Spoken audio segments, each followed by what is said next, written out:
and it's World Glacier Day, but the United Nations warns that many glaciers may not survive the century.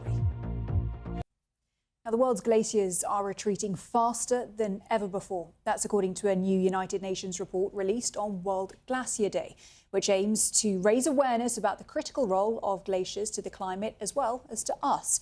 Now, the report contains some stark findings. The last 3 years saw the largest glacier loss ever recorded, and scientists believe that up to a third of glaciers could disappear due to climate change by the year 2050. Glaciers also provide crucial water to many of the world's farmers. And this week, the UN warned that retreating glaciers could threaten the food and water supply of 2 billion people around the world.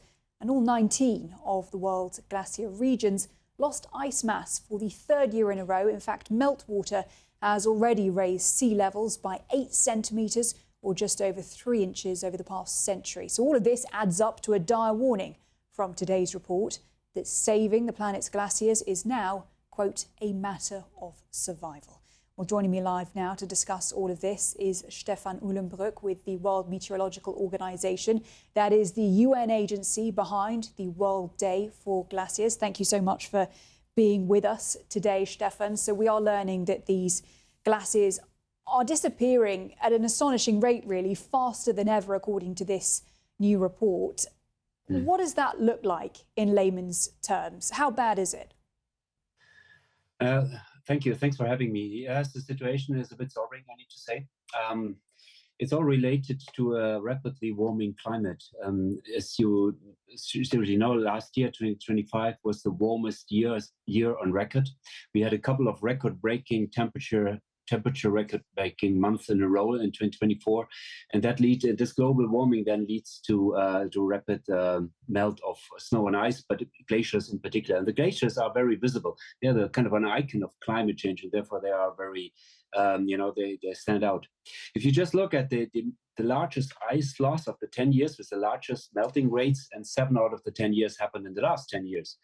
Or just in Switzerland or Central Europe in general, it was estimated during the years 2022 and 2023, where we had relatively dry winters, a little snowfall, and relatively hot and dry summers, that led to a melting away of 10% of the ice mass of Switzerland in only 2 years. 10% is very remarkable. It is. And for people who perhaps are listening to this, perhaps they don't live in Switzerland or in a rural mountainous area, they might think of glaciers being very far away from them. But what impact does this end up having on all of us, even urban dwellers? First, if I may add that we observe consistent patterns of melt all over the world. In all glacier regions, we see a rapid melt. And the last 3 years, it was very consistent everywhere, also in Western Canada and Central Asia, etc. And we have to realize that it's the glaciers, which are the icon of climate change, but it's also the whole high mountain regions where they receive more rainfall and more snowfall. And it's the whole water that comes from high mountain regions, including the glaciers, which are the kind of the water towers of our world. So all downstream water users, including the economies and the people, are depending on these glaciers and the high mountain regions. And that impacts, therefore, food security, because 70% of the withdrawals of water are related to irrigation and food security. It impacts energy security, because hydropower is very important, and also other forms of energy production need a lot of water. And it also impacts ecosystem services, navigation, etc. So it really has impacts for the people and the economy globally, not only in the glacier nations, but also downstream. And so, Stefan, briefly, when you're talking about things like food and water at threat, how do we stop it?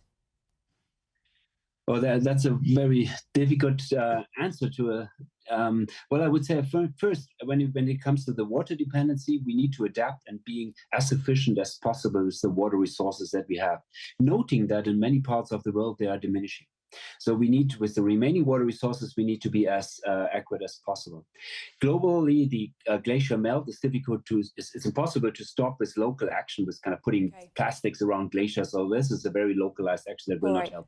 The only thing that will help in the long run is stabilizing the climate. Stefan, I'm afraid we're all out of time, but thank you so much for being with us on this important day, World Glacier Day.